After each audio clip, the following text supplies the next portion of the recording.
Hello friends, कैसे हैं आप लोग। जैसे कि आप वेट कर रहे थे, आपके लिए लेके आ गया हूं मैं फिर से आज 500 एमसीक्यूज का सेट।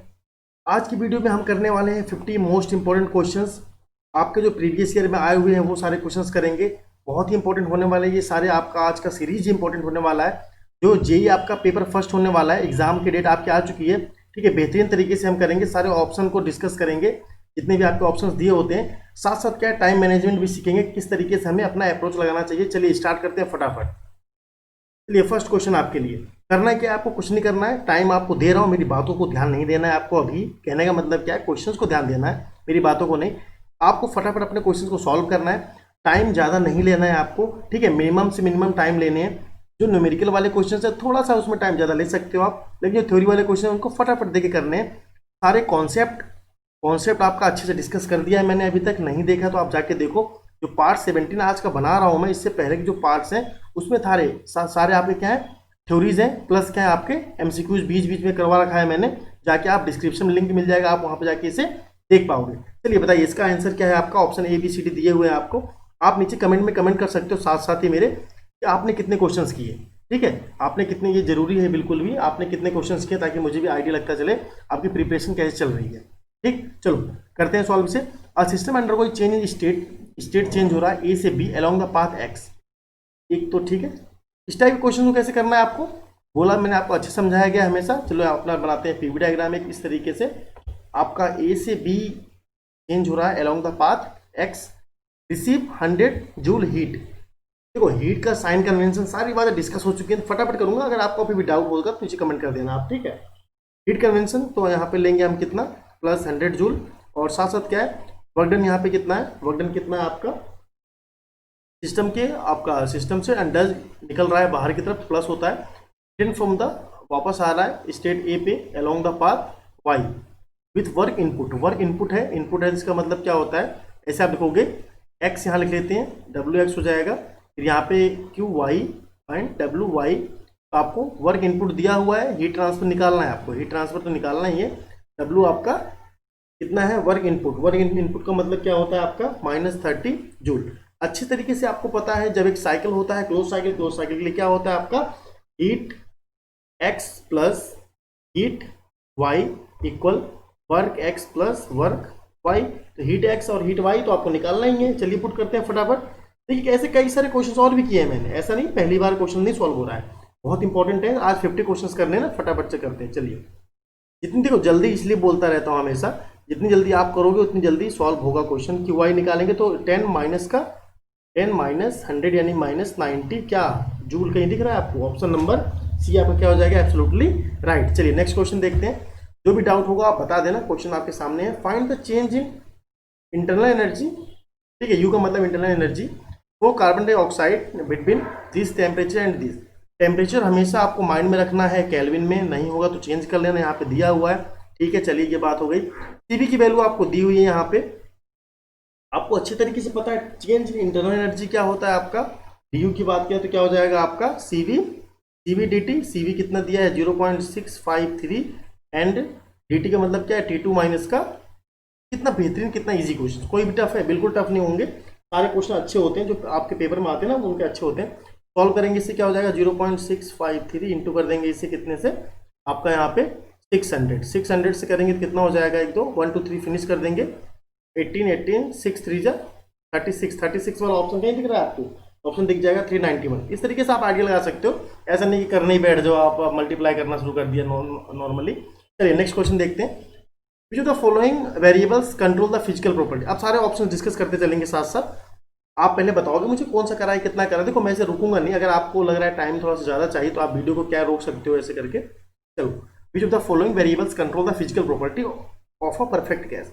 फिजिकल प्रॉपर्टी क्या बोला गया आपका, फिजिकल प्रॉपर्टी परफेक्ट गैस का कौन सा इनमें से है ऐसा वेरिएबल जो कंट्रोल करता है। ये ध्यान से देखिए यहाँ पे क्या बोला गया, कंट्रोल करता है, इनमें से कौन सा आपका ऐसा है। नंबर फर्स्ट, अब जहाँ पे आपको देखो एक चीज बता देता हूँ आपको मैं, जब भी आप एमसीक्यूज करो ना, आपको जहाँ दिख जाए ऑल द एबव, इसको बड़ा ध्यान से देखना होगा, या फिर आपको दिख जाए नन ऑफ दीज, इसको थोड़ा सा आप टर्मिनेट भी कर सकते हो। लेकिन ऑल अबव दिख जाए, या फिर ए एंड बी दिख जाए, बोथ ए एंड बी होता है ना, नाइदर ए नॉर बी दिख जाए, इस टाइप में थोड़ा सा सोचना होगा।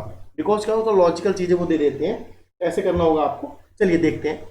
कौन सी प्रॉपर्टीज में है जो फिजिकल प्रॉपर्टी को, परफेक्ट गैस के लिए प्रेशर भी जरूरी है, टेम्परेचर, वॉल्यूम, यानी कि ऑल द एबव, ठीक है, सारी चीज जरूरी है।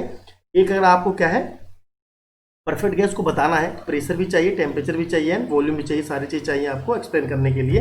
चलिए नेक्स्ट आगे बढ़ते हैं। आप देखो लिंक में आपको डिस्क्रिप्शन में दे दिया है मैंने, वहां जाके आप प्रीवियस ईयर के और भी क्वेश्चन देख पाओगे, पेपर डाउनलोड कर सकते हो पीडीएफ फॉर्म में, सारी चीजें हैं। चलिए आप कर लीजिएगा वहां से।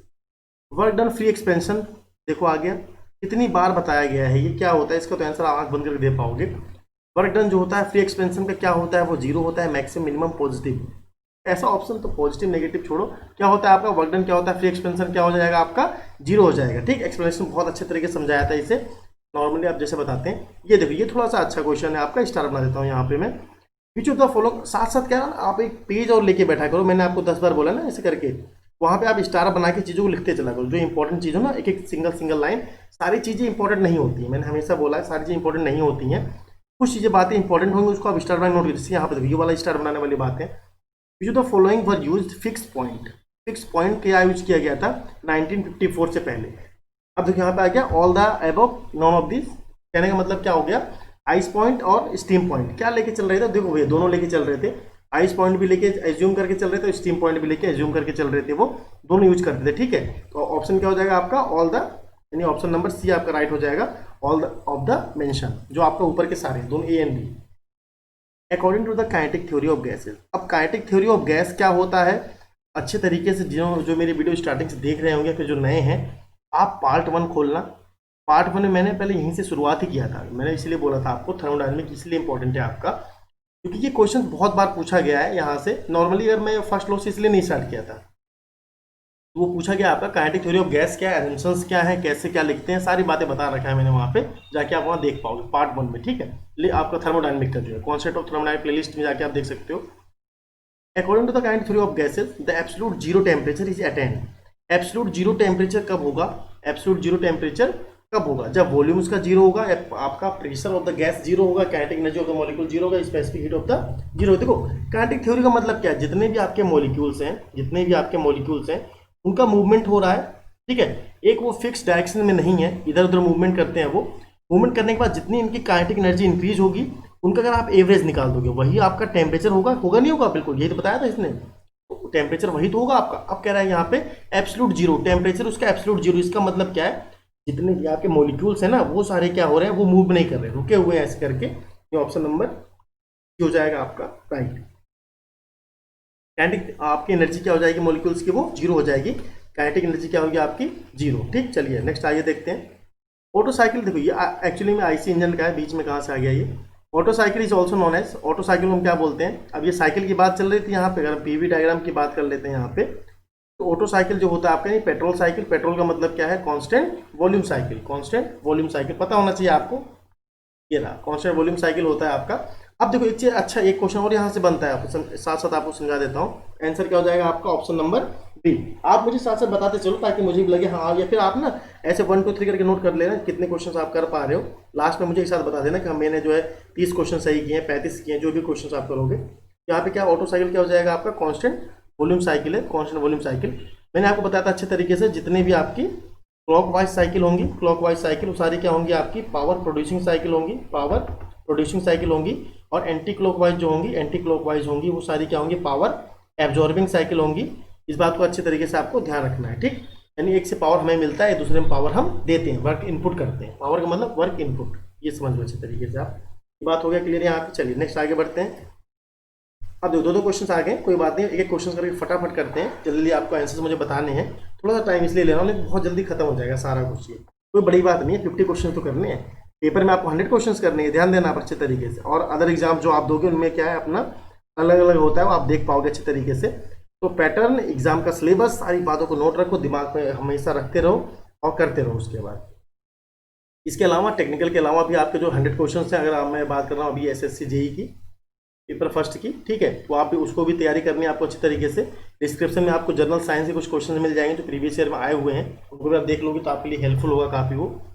The energy of an isolate system, isolate system की एनर्जी क्या होती है भैया बताओ जल्दी से। आइसोलेट एनर्जी, आइसोलेटेड आपका जो सिस्टम है उसकी एनर्जी डिक्रीज होती है, ऑलवेज कांस्टेंट रहती है, इंक्रीज होती है, या फिर कुछ नहीं होता है इनमें से, तो कुछ नहीं होता, थोड़ा सा इसे कम ध्यान देना है। इनमें समझना है, हमेशा ध्यान दो आप। हमेशा क्या होगा आपका, कांस्टेंट होता है। आइसोलेट सिस्टम की एनर्जी क्या होती है, जो बढ़ती है ना ही वो कम होती है। ठीक, तो ऑप्शन सारे गलत हो जाएंगे, ऑप्शन नंबर बी आपका राइट हो जाएगा। First law of thermodynamic provides, अब देखो फर्स्ट लॉ ऑफ थर्मो सबको पता है, तो ये क्वेश्चन यहाँ पे क्यों पूछा गया है, यहाँ इसलिए पूछा गया जब स्टेटमेंट को ढंग से पढ़ो, पढ़ने के बाद आपको आइडिया लगेगा कि कौन सा सही होने वाला है या फिर कौन सा गलत होने वाला है। आंख बंद करके नहीं लगा देता है। बोथ एंड पे दो तो ऑप्शन देखो अलग ही दिए, तो यानी कि आपको मिलते हैं दो ही option.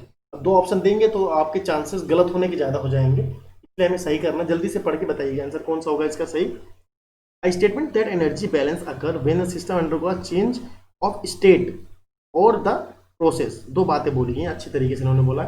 A system about whether the change of state of the process, फिर से यहाँ पे दो बातें, all the feasible or not, feasible or not, दो बातों को समझाया इन्होंने बड़ा अच्छे तरीके से। तो क्या हो जाएगा यहाँ पे देखो, आपको अच्छे से पता है कि एनर्जी बैलेंस कहने का मतलब है हीट क्या हो जाएगा आपका वर्क डन के इक्वल होगा। साइक्लिक इंटीग्रल लगाते हैं ऐसे करके, यहाँ पे आपका कहने का मतलब है स्टेट और द प्रोसेस के लिए एनर्जी बैलेंस क्या होना चाहिए, सिस्टम में होना चाहिए एनर्जी। ऑप्शन नंबर ए आपका क्या हो जाएगा, राइट। ऑप्शन नंबर क्या हो जाएगा आपका, ए इज राइट। चलिए next, thermal energy reservoir, TER क्या होता है, कैसे होता है, कौन कौन से होते हैं, सारे अच्छे से एक्सप्लेन किया है। अप्रोक्सीमेट अच्छे से रिमेंबर नहीं है मुझे, पार्ट 3 या 4 में मैंने डिस्कस किया था इसे अच्छे तरीके से। मैंने बोला था आपसे जब थ्योरी आप पढ़ लोगे, सारा आंसर आप बताओ जल्दी से। थ्योरी आप जब पढ़ लोगे, एक भी MCQs आपके ऐसा नहीं होगा कि बाहर से आ जाए। आप देखोगे सारे MCQs मैंने करवाए हैं, सारे की थ्योरी आपको मिल जाएंगी। आप उसे पढ़ने के साथ साथ क्या करो, MCQs लगाते चलो, थ्योरीज को भी पढ़ते चलो, एक दो वीडियो देखते चलो, करते चलो। MCQs का सेट मैं लेके आ रहा हूँ 50-50 का, फटाफट करेंगे इसे भी। चलिए, थर्मल एनर्जी रिजर्वॉयर जो होता है वो क्या होता है आपका, एक फाइनाइट हीट कैपेसिटी होता है, इनफाइनाइट हीट कैपेसिटी होता है, फाइनाइट मास, मास तो हटा ही दो बिल्कुल, हीट की बात कर रहे हैं यहाँ पे, मास वास इसे अभी इसे घटाओ। अब इन दोनों में थोड़ा दिमाग लगे सोचना पड़ेगा। अब यहाँ पे ए और एन में नहीं सोचना है कि ए फाइनाइट है एन फाइनाइट, उसमें नहीं सोचना। यहाँ देखना है कि ये मेन वर्ड, एक वर्ड दिख रहा है आपको finite and infinite heat capacity, इसमें थोड़ा सोचना है आपको। आपको पता है अच्छे से जो आपका थर्मल रिजर्वॉयर होता है, आपका थर्मल एनर्जी रिजर्वॉयर होता है, आपका क्या होता है, आपका फाइनाइट हीट कैपेसिटी होती है उसकी। ठीक, ऑप्शन क्या हो जाएगा आपका, ऑप्शन नंबर ए आपका राइट हो जाएगा। चलिए नेक्स्ट आगे बढ़ते हैं।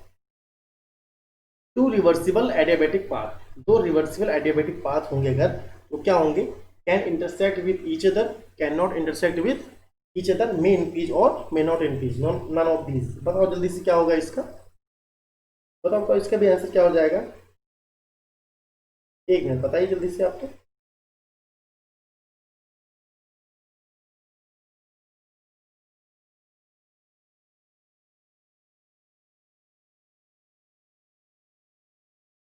ठीक, ओके ठीक आ रही है।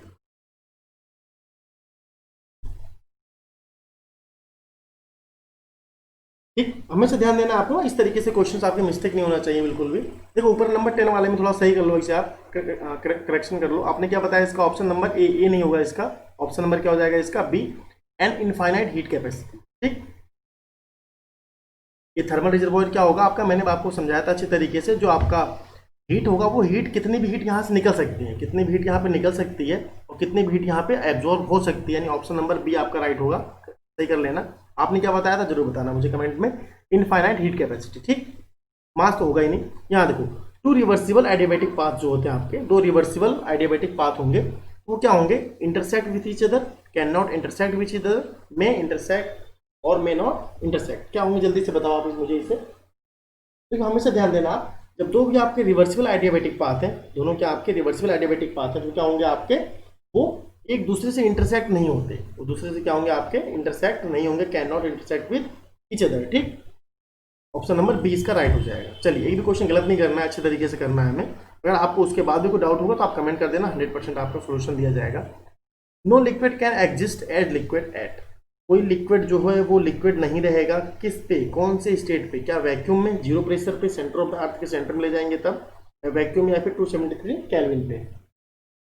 हमेशा ध्यान देना आप, कोई लिक्विड जो है वो लिक्विड नहीं रहता कब, जीरो प्रेशर पे। ध्यान नहीं रहेगा जीरो प्रेशर, तो ऑप्शन क्या हो जाएगा आपका, सी जो हो जाएगा वो राइट हो जाएगा। ठीक, efficiency of Carnot cycle depends upon, कितनी अच्छा क्वेश्चन है, बहुत बढ़िया क्वेश्चन है। अब तो कुछ क्वेश्चंस आप देख पा रहे होंगे, आप थर्मल में ही मिल जा रहे हैं आपको, आईसी इंजन के भी हैं वो। देखो एक्चुअल में होता क्या है, साइकिल वाले जो क्वेश्चंस होते हैं ना वो सेम ही होते हैं दोनों, इसलिए आपको टेंशन नहीं लेना है इतना। एफिशिएंसी ऑफ कार्नोट साइकिल, क्योंकि आप आईसी इंजन में भी सेम चीज़ पढ़ते हो, यहाँ भी पढ़ते हो same cheese. Efficiency of paper में तो एक साथ ही आएंगे ना, पेपर में कोई पार्शियलिटी नहीं की जाएगी आपको सब्जेक्ट वाइज, टेंशन मत लीजिए। Efficiency of Carnot cycle depends upon temperature limit, volume, compression ratio, cut off ratio. देखो volume, compression ratio, cut off ratio आपका क्या है, डीजल साइकिल पढ़ते हो आप, हटा दो। प्रेशर रेशियो क्या हो जाएगा आपका, टेम्परेचर लिमिट। कार्नोट एफिशिएंसी क्या है आपकी, टेम्परेचर लिमिट होती है ना, टेम्परेचर पे डिपेंड करता है, T1 minus T2 upon T1 ये होता है आपका। चलिए नेक्स्ट देखते हैं आगे। ठीक है, आपको सारे लिंक डिस्क्रिप्शन में दिया हुआ है, तो आप वहां जाके इसे देख सकते हैं कि वीडियो आप पहले वाली कितनी। Characteristics gas constant of a gas is equal to, जो आपका आर होता है, आर क्या होता है, क्या देखो Cp अपॉन Cv, पहला ऑप्शन दिया है ना, Cp अपॉन Cv ये होता है क्या, Cb अपॉन Cp ये होता है क्या, Cp माइनस Cv या फिर Cp प्लस Cv, क्या हो जाएगा इसमें आपका, यहाँ पे क्या हो जाएगा, हमेशा मैंने आपको पहले बताया था क्या होता है, Cp माइनस का Cv, तो R के इक्वल था ना, R इक्वल क्या था, Cp माइनस का Cv, हो जाएगा आपका कैरेक्टरिस्टिक्स गैस कांस्टेंट, जो R लिखते हो आप, Cp माइनस का Cp, याद रखना है, इसका डेरिवेशन भी करवाया था मैंने। ठीक है, चलिए नेक्स्ट क्वेश्चन देखते हैं। What is the cyclic integral of dq by T for reversible process, reversible process के लिए साइकिल इंटीग्रल क्या होता है। तो रिवर्सिबल प्रोसेस के लिए मैंने आपको एंट्रोपी पढ़ाया था, वहां पे अच्छे से क्या समझाया था आपको, वहां पे मैंने ये बताया था आपका ds जो होगा वो क्या होगा, ds आपका, यानी कि अगर आप बोलो dq by T is less than equal क्या था, ds क्या था आपका, बोलोगे यहाँ पे dq बाई टी क्या था आपका, dq by T is less than equal ds, यही था।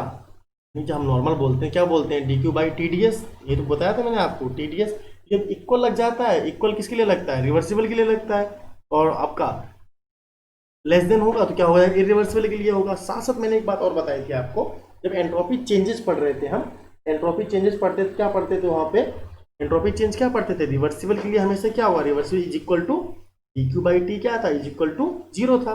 ठीक, और नेगेटिव में आता था तो इरिवर्सिबल हो जाता था आपका, पॉजिटिव होगा तो साइकिल क्या होगी, नॉट पॉसिबल थी। ठीक, यहाँ पे ऑप्शन क्या हो जाएगा आपका B, option B is right. सारे फॉर्मूले आपको देख के चलने ना, कोई भी फॉर्मूला आप छोड़ नहीं सकते, ठीक, ये बात ध्यान रखना है हमेशा अच्छे तरीके से।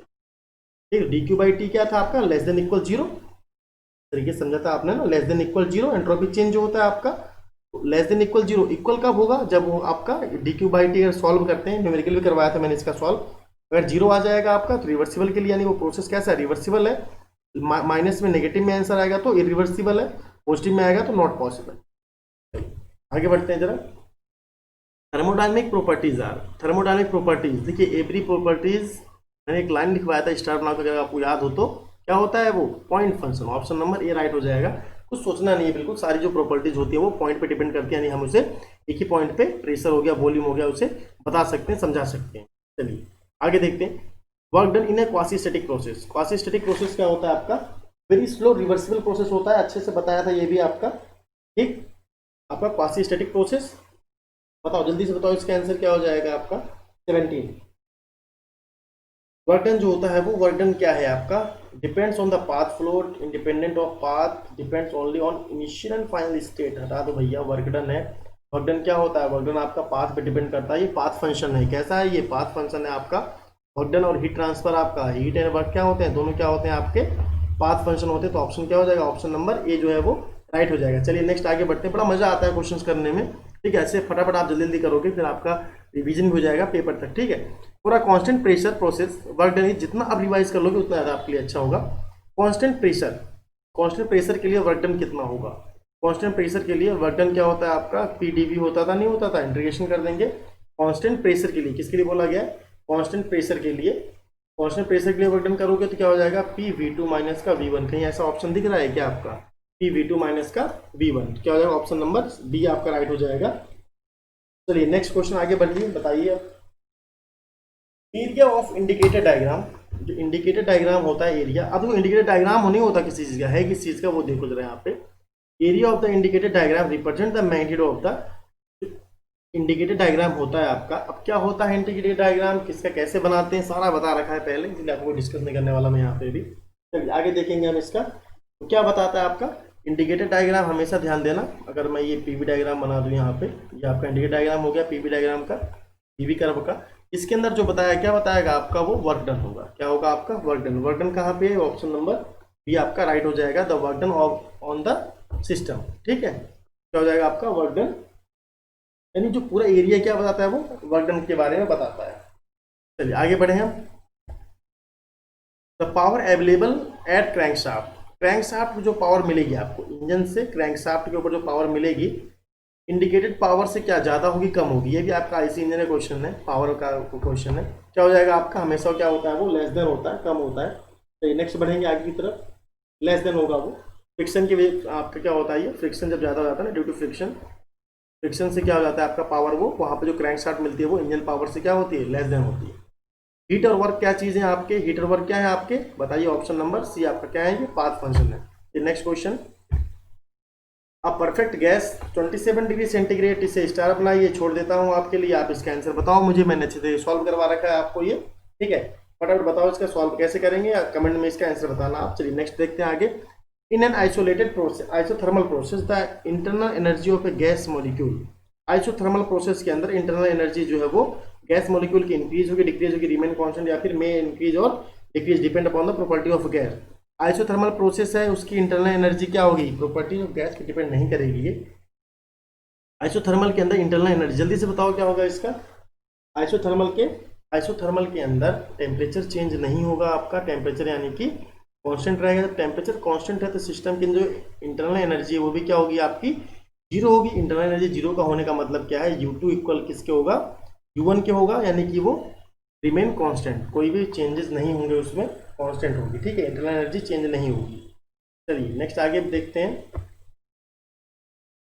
ये रहा 1 watt is equal to, 1 watt जो होता है वो किसके इक्वल होता है, देखो वाट का मतलब क्या है, वाट का अगर आप देखो 1 वाट, 1 वाट का मतलब क्या हो जाएगा, किसके इक्वल है यहाँ पे, 8 मीटर पर सेकंड क्या दिया हुआ है यहाँ पे, अच्छे से पता होना चाहिए आपको। देखो 1 वॉट का मतलब क्या है, वॉट का मतलब क्या है, जूल पर सेकंड, क्या होता है, जूल पर सेकंड। जूल का मतलब क्या होता है, न्यूटन मीटर, न्यूटन मीटर पर सेकंड कहीं दिख रहा है आपको, न्यूटन मीटर पर सेकंड, तो न्यूटन मीटर पर सेकंड का मतलब option number 1 is right. Work done zero है किस प्रोसेस के लिए, तो क्वेश्चन को घुमा घुमा के पूछा गया है, क्वेश्चन को घुमा दे दिया, पहले इसको ऊपर दिया था अब उसको नीचे दे दिया। बताओ क्या होता है यहाँ पे, थ्रोटलिंग प्रोसेस अच्छे तरीके से पता है आपको, एंथैल्पी जिसमें क्या होती है, कांस्टेंट एंथैल्पी वहाँ पे चेंज नहीं होती है। Work done is zero for the following process, ऐसा कौन सा प्रोसेस है जहाँ पे वर्क डन क्या होता है आपका, जीरो होता है, वर्क डन जीरो होता है, बताइए इसका आंसर। बड़ा ही बेहतरीन है ये क्वेश्चन आपका, ठीक है, बताओ। यहाँ पे बोला गया आपका वर्क डन क्या होगा आपका, जीरो, तो वर्क डन किस में जीरो होता है, ऑलवेज। अब यहाँ पे देखो दो ऑप्शन, यहाँ पे थोड़ा सा आपको कंफ्यूज कर सकते हैं, ये कंफ्यूज क्या है, इन दोनों जरा ऑप्शन को अच्छे से देखो आप, यहाँ पे इन दोनों ऑप्शन को देखो बढ़िया तरीके से। तो वर्क डन क्या बोला गया आपका, वर्क डन, वर्क डन यहाँ पे किस में जीरो होगा, किस में जीरो नहीं होगा, या फिर सब में जीरो होगा आपका, आपको पता है अच्छे तरीके से। थ्रोटलिंग प्रोसेस क्या, बताइए इसका आंसर क्या होगा। पानी पीता हूँ मैं, उसको आप बता दीजिए।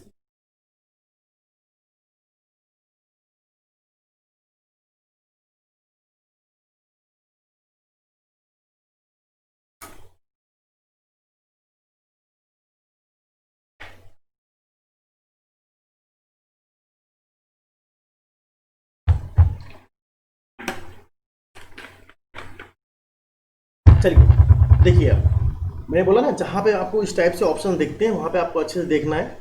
वर्क डन जो होगा वो जीरो होगा किस प्रोसेस के लिए, थ्रोटलिंग में आपको पता है एंथैल्पी क्या होती है, कांस्टेंट होती है, एंथैल्पी यहाँ पे क्या हो जाएगी आपकी, कांस्टेंट।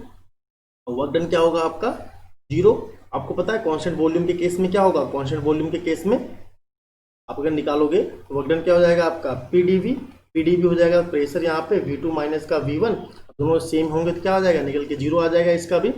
एक्सपेंशन में आपको पता है, अभी मैंने जस्ट इससे पहले कोई क्वेश्चन लिया था, जो ऑप्शन नंबर डी क्या हो जाएगा आपका, ऑल ऑफ द एबव, सारे ऑप्शंस क्या हो जाएंगे यहाँ पे आपके राइट है, यानी कि। चलिए नेक्स्ट क्वेश्चन देखते हैं। इस टाइप के क्वेश्चन आपको करने हैं, दिमाग थोड़ा लगाया करना अच्छे तरीके से। चलिए, ये मैंने बताया था, थ्योरी जो पढ़ा रहा था आपको तभी समझाया था अच्छे तरीके से। The entropy dash is irreversible cyclic process, irreversible के लिए एंट्रोपी क्या होगी आपकी, रिमेन कांस्टेंट, डिक्रीज या फिर इंक्रीज होगी, क्या होगी, आपको हमेशा ध्यान देना है अच्छे तरीके से। ये चीज जो एंट्रोपी होती है आपकी, वो एंट्रोपी इस सिस्टम के लिए, इरिवर्सिबल के लिए, ये ध्यान से देखना है। साइकिल क्या पूछा गया, रिवर्सिबल इरिवर्सिबल, बहुत थोड़ा सा डिफरेंस है, आई आर लगा दिया तो रिवर्सिबल बन गया, हटा लिया तो इरिवर्सिबल हो गया। ये बात को देखना है आपको अच्छे तरीके से। जो एंट्रोपी हमेशा ध्यान देना, इरिवर्सिबल साइकिल के लिए क्या होती है आपकी, वो इंक्रीजेस, क्या होगी वो आपकी, वो इंक्रीज, कांस्टेंट नहीं रहती है, ठीक है। कांस्टेंट कब रहती है एंट्रोपी, आइसेंट्रोपिक प्रोसेस में, वहाँ पे एंट्रोपी कांस्टेंट, यानी रिवर्सिबल आइडियाबैटिक, रिवर्सिबल आइडियाबैटिक में क्या होगी आपकी, कांस्टेंट रहती है, S1 इक्वल S2 कर देते हैं आपको। अब बताओ 27 number question, kelvin Planck law deals with, जो केल्विन प्लांक है आपका, वो किसके बारे में बताता है? आपका conservation of work, conservation of heat, conservation of heat into work, या फिर वर्क इनटू हीट, किसके बारे में बताया गया था? केल्विन प्लांक ने क्या बोला था आपसे? केल्विन प्लांक स्टेटमेंट कहता है कि हीट को हम कैसे वर्क में चेंज कर सकते हैं। यानी ऑप्शन नंबर क्या हो जाएगा आपका? सी क्या है आपका? राइट है वो। यानी हीट को वर्क में चेंज करना है। जो थर्मल रिजर्वायर था वही तो था आपका, अगर ध्यान से आप देखोगे यही तो है। दो स्टेटमेंट पढ़े थे ना हमने, केल्विन आपका केल्विन प्लांक और क्लेसियस इनइक्वालिटीज। वहां पे एक हीट इंजन के बारे में था, एक रेफ्रिजरेशन के बारे में था। केल्विन प्लांक बोलते हैं कि जो टेम्परेचर है उसको वर्क डन में कैसे कन्वर्ट करें, हीट इंजन का कॉन्सेप्ट दिया था इन्होंने। चलिए ऑप्शन नंबर क्या हो जाएगा? सी आपका राइट हो जाएगा। चलिए तो अब थ्योरीज को देख करके आपको समझना है ना, जो थ्योरीज आप पढ़ते हो उनसे लिंक कर दिया करो क्वेश्चंस को, तो एब्सोल्युटली राइट होगा, वो गलत नहीं होगा। What is the cyclic integral of dq/4 irreversible process? देखिए यहाँ फिर से आ गया सेम जैसे क्वेश्चन से, थोड़ा सा चेंज है बस खाली। तो साइक्लिक इंटीग्रल क्या बोला गया आपको? साइक्लिक इंटीग्रल लिख लिया हमने dq/t, किसके लिए? इरिवर्सिबल प्रोसेस के लिए। पहले क्या पूछा गया था? रिवर्सिबल के लिए क्या था? 0 था। इरिवर्सिबल क्या हो जाएगा? Less than 0। क्या हो जाएगा आपका? Less than 0। तो ऑप्शन कौन सा सही हो जाएगा आपका? ऑप्शन नंबर फर्स्ट जो है वो राइट हो जाएगा। ठीक, ये बात समझ में आया आप? कितना बेहतरीन क्वेश्चन है, बार बार पूछे जाते हैं घुमा फिरा के, और अच्छे से करोगे तो आपके पेपर में भी आएगा। उम्मीद करिए इस तरीके से कोई भी क्वेश्चन आपका बाहर नहीं जाएगा। 29 देखते हैं। विच एनालिसिस इज आर रिक्वायर्ड, दोनों में से कोई हो सकता है। Make energy conservation of conversion energy conveying system more efficient. कितना बेहतरीन तरीके के क्वेश्चन में है हमारी, ये सब दुनिया भर की बातें वो छोड़ो। आप ये देखो क्या बोला गया यहाँ पे, requires to make energy conversion for more efficient, system को मोर एफिशिएंट बना सकता है कौन सा? फर्स्ट लॉ है energy analysis, second law exergy analysis, या फिर बोथ ENP या नन ऑफ दीज। तो यहाँ पे क्या होता है आपका, तो कोई भी सिस्टम को मोर एफिशिएंट बनाने के लिए, फर्स्ट लॉ भी चाहिए, सेकंड लॉ भी, क्योंकि फर्स्ट लॉ इनकम्प्लीट है, डायरेक्शंस के बारे में नहीं बताता है। मैंने डिस्कस किया था आपका सेकंड लॉ, वहां पे आप स्टार्टिंग में जाके कॉन्सेप्ट देख पाओगे। ठीक है, डिस्क्रिप्शन आपको नीचे आपका डिस्क्रिप्शन में आपकी लिंक मिल जाएगी, वहां पे आप जाके देख पाओगे। ऑप्शन क्या हो जाएगा इसका? Option number C, both A and B. इस टाइप क्वेश्चन आएंगे, थोड़ा रुक करके सोचना है आपको। चलिए नेक्स्ट आगे बढ़ते हैं। What is pure substance? Pure substance क्या होता है? देखो प्योर सब्सटेंस का मतलब क्या है, both A and B option इस टाइप से दिए हुए हैं, तो आपको देखना पड़ेगा, यहाँ पे थोड़ा रुक के सोचना पड़ेगा। What is pure substance? Pure substance क्या होते हैं आपके? जब आपको ऐसे मिलेगा तो आप देखोगे वहां पे a homogeneous mixture of two substances the same composition। अच्छा, a substance which constant chemical composition throughout its mass। देखो अच्छी तरीके से आप समझो, होमोजीनियस तो होना ही चाहिए, होमोजीनियस के साथ साथ ऐसे बोला गया है सेम कंपोजिशन होना चाहिए। बट देखो केमिकल, जब तक केमिकल कंपोजिशन सेम होना चाहिए, उसको मास के अकॉर्डिंग केमिकल कंपोजिशन सेम होना चाहिए। तो आंसर क्या हो जाएगा आपका? ऑप्शन नंबर बी जो है वो राइट है, एब्सोल्युटली राइट है आपका ऑप्शन नंबर बी, यहाँ पे राइट है। ठीक है, बाकी हटा दो सबको। Joule Kelvin effect can be carried out by, Joule Kelvin effect जो है वो किससे पता चलता है? थ्रोटलिंग प्रोसेस से, Joule Thomson expansion of gas. देखो अच्छे से समझ लो आप थ्रोटलिंग प्रोसेस के लिए, और जूल थॉमसन, तो जूल थॉमसन एक्सपेरिमेंट ही था जो थ्रोटलिंग प्रोसेस को भी एक्सप्लेन करता है। Joule Thomson expansion of a gas, यानी क्या हो जाएगा? बोथ आपका A and B, option number C यहाँ पे राइट हो जाएगा। ऐसा नहीं करना है आपको, तो आप ध्यान से देख के करना है। ठीक है, एक चीज को देख करके यहाँ पे क्या हो जाएगा? Option number C, both A and B. ये एक ऑप्शन पढ़ के टिक लगा दिया तो गलत हो जाएगा। What is the formula of efficiency of vapour power cycle? Vapour power cycle जो होता है उसकी एफिशिएंसी निकालने का फॉर्मूला क्या है? एफिशिएंसी निकालने का मतलब है कम बटे ज्यादा। कहने का मतलब क्या है? जो चीजें कम होंगी ऊपर आएंगे, ज्यादा चीजें नीचे आती हैं। देखते हैं यहाँ पे इसका क्या मतलब होता है। वर्क डन हमेशा कम मिलेगा हीट सप्लाइड से, तो W work done upon heat supplied आपका हो जाएगा एफिशिएंसी के लिए, बिल्कुल राइट है, सही बात है ये। वर्क डन में जो है वो ट्रांसफर जो चेंज होता है, work changing upon heat supplied, ये भी राइट है बिल्कुल। हीट के फॉर्म में लिखोगे तो हीट इनपुट और heat output upon heat input, ये बिल्कुल राइट है। ये कहने का मतलब है सारी बातें सही है, तो ऑप्शन नंबर क्या हो जाएगा? डी हो जाएगा आपका right. Internal combustion engine example of, internal combustion engine यहाँ क्या कर रहा है? यहाँ कर रहा है, इससे वजह से कर रहा है। यहाँ पे साइक्लिक नॉन साइक्लिक दिख रहा है आपको, बताओ इंटरनल कंबशन इंजन जो होता है वो कैसा एग्जाम्पल है आपका? साइक्लिक हीट इंजन है या फिर नॉन साइक्लिक हीट इंजन या फिर क्या है? ध्यान से देखो आप, इंटरनल कंबशन इंजन है वो क्या है आपका? Non cyclic heat engine. कैसा है वो? नॉन साइक्लिक हीट इंजन है। चलिए नेक्स्ट आगे बढ़ते हैं। What is correct formula for calculating the COP of heat pump? Heat pump की बात जैसे मन में आता है कि डायग्राम आपको दिमाग में आना चाहिए। हीट पंप का मतलब क्या है? T2 यहाँ पे T1, यहाँ पे Q1, यहाँ पे Q2। वर्क डन इस पे इनपुट होता है। अगर हम COP की बात करेंगे, हीट पंप की बात करें तो क्या हो जाएगा? हीट आपका डिजायर्ड इफेक्ट क्या है, आपको रूम को गर्म करना है, Q1 अपॉन वर्क डन। अब यहाँ पे RAC के बारे में बोलता है, रेफ्रिजरेशन के बारे में बोलता है, Q2 अपॉन W2, यानी क्या हो जाएगा यहाँ पे Q1, W1 को हटा दो दोनों को, तो यहाँ पे बचेगा Q1 अपॉन W। अच्छे से देखना, नहीं तो मिस्टेक कर दोगे, हीट पंप का फॉर्मूला ही नहीं है, तो आपका क्या है, ये रेफ्रिजरेशन का है, लिख दिया इन्होंने आपको कंफ्यूज करने के लिए। ऑप्शन क्या हो जाएगा यहाँ पे, ऑप्शन नंबर ए जो है वो राइट हो जाएगा। चलिए नेक्स्ट देखते हैं, where is main concentration in refrigeration for its calculation. जब आप रेफ्रिजरेशन में कैलकुलेशंस करते हो, किस बातों को आप ध्यान से समझते हो, हायर टेम्परेचर देखते हो रिजर्वॉयर का, लोअर टेम्परेचर, किसकी बात कर रहे हो आप, रेफ्रिजरेशन की। रेफ्रिजरेशन का मतलब क्या है, आपको रूम को, आपको जो डिजायर इफेक्ट क्या होगा, आपको स्पेस को ठंडा रखना है ना, स्पेस को ठंडा रखना है, इसका मतलब क्या है, अभी जब जस्ट मैंने बताया यहाँ पे T1 यहाँ पे T2, यानी आपको डिजायर क्या, लोअर टेम्परेचर को मेंटेन रखना है, क्या हो जाएगा आपका, लोअर टेम्परेचर को मेंटेन रखना है। ऑप्शन नंबर बी क्या होना चाहिए आपका, राइट होगा, लोअर टेम्परेचर को मेंटेन रखना है आपको, लोअर आपका रिजर्वॉयर को। विच of the following is true, बताओ इसका आंसर क्या होगा जल्दी से। अभी जस्ट बताया मैंने ये, आइसोलेटेड सिस्टम के लिए जो एंट्रोपी का चेंज है DS आपका है वो इज ग्रेटर देन इक्वल 0 है। रिवर्सिबल के लिए DS क्या है, वो 0 है। इरिवर्सिबल के लिए DS जो है वो इज ग्रेटर देन 0 है।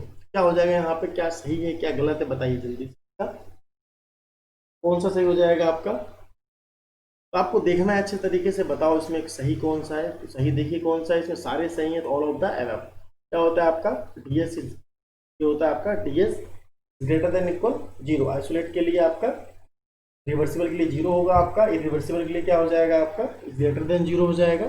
ठीक, नेक्स्ट देखते हैं आपका, enthalpy of a substance denote by H define as. Enthalpy क्या है, बहुत ही बेसिक सा, बार बार एक टर्म आ रहा था U प्लस PV, इसी को हमने बोल दिया एंथैल्पी, H बराबर U plus PV। Option number B आपका क्या हो जाएगा, राइट हो जाएगा, ऑप्शन नंबर बी। तो नेक्स्ट आगे बढ़ते हैं, कुछ क्वेश्चन बहुत ईजी होते हैं, कुछ क्वेश्चन थोड़े से टाइमिंग आपके कंज्यूम करते हैं, इस चीज़ को आपको ध्यान रखना है, टाइम आपका ज़्यादा कंज्यूम आपको देना नहीं किसी एक चीज़ पे। नेक्स्ट चलिए बताइए जल्दी से, 38 नंबर क्या हो जाएगा क्वेश्चन आपका, heat transfer at constant pressure.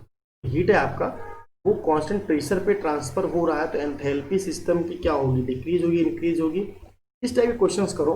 Constant pressure पे हीट ट्रांसफर क्या होता है आपका, कांस्टेंट प्रेशर पे निकालोगे तो DQ क्या हो जाएगा, DH के बराबर हो जाएगा, और DH आपको पता है अच्छे से क्या होता है, U प्लस PV होता है। डिफ्रेंशिएट जरा करते हैं इसे, क्या हो जाएगा, PdV प्लस PdP। इंटीग्रेशन आपको डिफ्रेंशिएशन कर रहे हैं, यहाँ पे डिफ्रेंशिएशन कर रहे हैं ना, डिफ्रेंशिएशन आपको अच्छे से आता है, प्रोडक्ट रूल लग जाएगा यहाँ पे। PdV और VdP, यहाँ पे क्या बोला गया, कांस्टेंट प्रेशर पे, कांस्टेंट प्रेशर पे, तो इसको हटा दोगे जरा, तो यहाँ पे क्या आ जाएगा, प्रेशर के साथ साथ आ रहा है टर्म ये आपका, यानी इंक्रीज हो रहा है, क्या हो रहा है आपका, ये इंक्रीजेज, यानी इंक्रीजेज। ऑप्शन नंबर बी क्या हो जाएगा आपका, राइट हो जाएगा। 38 का क्या है, बी आपका। चलिए नेक्स्ट आपका बढ़ते हैं आगे, एट कांस्टेंट प्रेशर।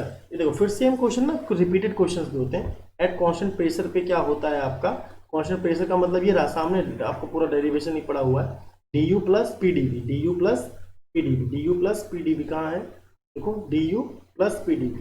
ऑप्शन कौन सा सही हो जाएगा आपका, PdV बराबर VdP दिया हुआ है, DQ बराबर DU प्लस P DPV दिया हुआ है, तो ऑप्शन कौन सा सही हो जाएगा इसका। वैसे ध्यान रखना है आपको, इस टाइप के जो क्वेश्चंस आपको मिल जाए टाइप से वाले, यहाँ पे क्या होता है, ये यहाँ पे सामने देखो आप, यहाँ पे आपको डेरिवेशन थोड़ा सा कर लेना चाहिए, इससे क्या होता है आप गड़बड़ नहीं करते हो चीज़। बताओ ऑप्शन कौन सा सही हो जाएगा इसमें से, कांस्टेंट प्रेशर है, तो जो कांस्टेंट प्रेशर पे क्या बोला गया, DQ है, यहाँ पे DQ लिख देते हैं, ठीक है, चलो भाई यहाँ पे रख दिया हमने, सॉल्व कर लिया, DU plus PdV, DU plus PdV, ये रहा आपका DU plus PdV, P delta V, ठीक है, ये डी इधर है, P delta V। Option number क्या हो जाएगा, बी आपका राइट हो जाएगा। चलिए नेक्स्ट देखते हैं आगे, according to the Kelvin Planck statement perpetual motion machine, तो केल्विन प्लैंक ने बोला तो कौन सी PMM2, ये क्या है आपका, सेकंड काइंड का जो है वो पॉसिबल नहीं है, मींस सेकंड काइंड का क्या आपका इम्पॉसिबल है केल्विन प्लैंक के according. The value of 1 bar, SI unit में 1 बार जो होता है वो पास्कल में, ये देखो इसका मतलब क्या आपका न्यूटन पर मीटर स्क्वायर, इसको क्या बोलते हैं, पास्कल बोलते हैं, आपको पता है अच्छे से, फॉर्मूला कुछ चीज़ों आप याद कर लो, समझ लो इस चीज़ को, 10⁵ पास्कल ये तो होता है आपका, 1 बार क्या हो जाएगा, 10⁵ पास्कल के इक्वल होता है। बेसिक सी बातें कहीं भी पूछ लेगा तो कंफ्यूज हो जाओगे आप वहाँ पे। और रिवर्स हीट इंजन, जो रिवर्स हीट इंजन होता है वो क्या होता है, receive heat from low temperature region, बिल्कुल सही बात है, आपका जो रिवर्स इंजन है, हीट में रिवर्स इंजन ऊपर की तरफ जा रहा है, लोअर टेम्परेचर से हीट लेता है, बिल्कुल लेता है। Gives heat to the higher temperature region, बिल्कुल हीट देता है, हाँ देता है। Receive a net inflow work, हाँ तो वर्क इनफ्लो होता है, बिल्कुल होता है। तो क्या हो जाएगा आपका ऑप्शन नंबर डी आपका ऑल ऑफ दीज। अच्छे से आप देख रहे हो ना, जब आप क्वेश्चंस को एक एक लाइन से करोगे ना, सारे ऑप्शंस आपके मैच करने लगते हैं अपने आप ही। Which of the following relation is correct, इनमें से सही कौन सा, ठीक है। एक बार अच्छे से करेक्ट और इनकरेक्ट में ध्यान से देखना होगा आपको। जल्दबाजी में आप करेक्ट का इनकरेक्ट कर देते हो या इज लिखा है समझ लेते इनकरेक्ट लिखा हुआ है, ऐसा नहीं होना चाहिए। लेकिन ये आपका कभी कभी ऐसा धोखा हो जाता है इस तरीके। 43 देखोगे तो क्या हो जाएगा 43 में, which of the following relation is correct, इनमें से सही कौन सा है।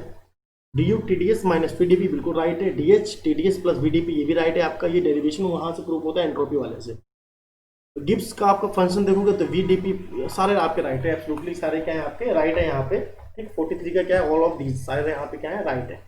ये देखो बहुत ही बेहतरीन क्वेश्चन, इसके हमने बहुत अच्छे तरीके से समझा भी था। स्लोप ऑफ आइस आपका isentrope is slope of isothermal, isothermal और रिवर्सिबल एडियाबैटिक कहने का मतलब है दोनों स्लोप में क्या डिफरेंस है। जब तक आपको डायग्राम नहीं बनेगा तब तक ये क्वेश्चन नहीं होने वाला है, लिख के ले लो बिल्कुल, ठीक है। और यहाँ पे क्या बोला गया है, साथ साथ एक बात और देखनी है आपको, आइसेंट्रोप का स्लोप जो है वो, अब यहाँ पे कंप्रेशन एक्सपेंशन कुछ नहीं बोला गया है, कंप्रेशन एक्सपेंशन नहीं होता तो एक्सपेंशन मान के ही चलते हैं, ठीक। जहाँ पे कंप्रेशन बोल देगा वहाँ पे हमें देखना होगा, नीचे वाले क्वेश्चन में देखेंगे इससे जैसे। तो आपको हमेशा ध्यान देना है ये जब इस टाइप का होगा। देखो आइसेंट्रोप जो है वो आइसोथर्मल से किस तरीके से क्या डिफरेंशिएट कर रहा है, क्या डिफरेंशिएट, तो क्वेश्चन दोनों को देखते हैं एक साथ, समझते हैं दोनों को जरा, यहाँ पे क्या हो क्या किस तरीके से हमें करना चाहिए। चलिए देखेंगे इसे हम। देखो स्लोप जो है आइसेंट्रोप का वो क्या हो जाएगा, पहले हम एक डायग्राम बनाते हैं, इसके लिए अलग बनाएंगे, इसके लिए अलग बनाएंगे। ये क्वेश्चन को आप बताओ मुझे दोनों के आंसर्स क्या है। वर्क डन यहाँ पे रिवर्सिबल आइसोथर्मल के लिए कंप्रेशन के लिए बोला गया है। कंप्रेशन का मतलब क्या है, यहाँ से है कंप्रेशन इस तरीके से हो रहा है, इसका कंप्रेशन हो रहा है ये। The work done in reversible adiabatic के लिए और आइसोथर्मल के लिए, यहाँ पे डायग्राम बनाना पड़ेगा आपको अच्छे तरीके से पता है। अगर हम इस तरीके से लाइन बनाएंगे, अगर ये जो लाइन होती थी यहाँ पे क्या थी, आइसोबार की लाइन थी, समझ लो अच्छे तरीके से, आइसोबार की थी। ये जो लाइन थी आपकी किसकी लाइन थी, वो ये आपकी आइसोथर्मल की थी, आइसोथर्मल की। ये वाली लाइन किसकी थी, आइडियाबैटिक की थी, ठीक। तो आप देख पाओगे यहाँ पे वर्क डन बोला गया। वर्क डन का मतलब क्या, area under the curve, area under the curve, किसके अंदर एरिया ज्यादा आ रहा है, किसके अंदर एरिया ज्यादा आ रहा है। आप ये देख पा रहे हो एरिया किसके अंदर ज्यादा आ रहा है, एरिया गामा की वैल्यू 1 भी होती है, सीधे सीधे से भी आप देख सकते हो। एरिया अंडर द कर्व क्या है आपका, तो आइसोथर्मल, आइसोथर्मल ये नीचे वाला हो गया, आइसोथर्मल ये हो गया आपका, ऊपर वाला क्या हो गया आपका ये आइडियाबैटिक, क्या हो गया आपका आइडियाबैटिक। जितना कंप्रेशन में वर्क डन हो रहा है, कंप्रेशन का आपका वर्क डन यहाँ पे किया जा रहा है, कितना किया जा रहा है, इसमें आपका ज्यादा वर्क डन हो रहा है, इस वाले में आपका कम वर्क डन हो रहा है। क्या हो जाएगा यहाँ पे लेस देन, क्या हो जाएगा आपका लेस देन। तो ऑप्शन नंबर क्या है इसमें, लेस देन, और इसके लिए लिखा हुआ क्या हो जाएगा ग्रेटर देन, ठीक। ये बात समझ आया आपके, समझ लिया इस चीज से। फिर समझ दोबारा एक बार, रिवर्सिबल के लिए जो आइसोथर्मल का है, आइसोथर्मल ये रहा, आइसोथर्मल ये वाला लाइन जो हैचिंग कर दिया मैंने, ये तो है वर्क डन आपका। क्या हुआ, कम होगा किससे, आइडियाबैटिक कंप्रेशन से। आइडियाबैटिक कौन सा है, ऊपर वाला, ऊपर वाला एरिया ज्यादा है, इतना ज्यादा ही तो है ये, इससे क्या हो जाएगा आपका लेस देन हो जाएगा। तो यहाँ पे क्या हो जाएगा, स्लोप करोगे तो इसका ग्रेटर देन, क्या हो जाएगा आपका ग्रेटर देन। चलिए नेक्स्ट आगे देखते हैं। 46 work input is directly proportional to heat at constant proportionality is called. आपको पता है अच्छे से, वर्क इनपुट जो होता है वो work input directly proportional to heat, directly proportional to heat.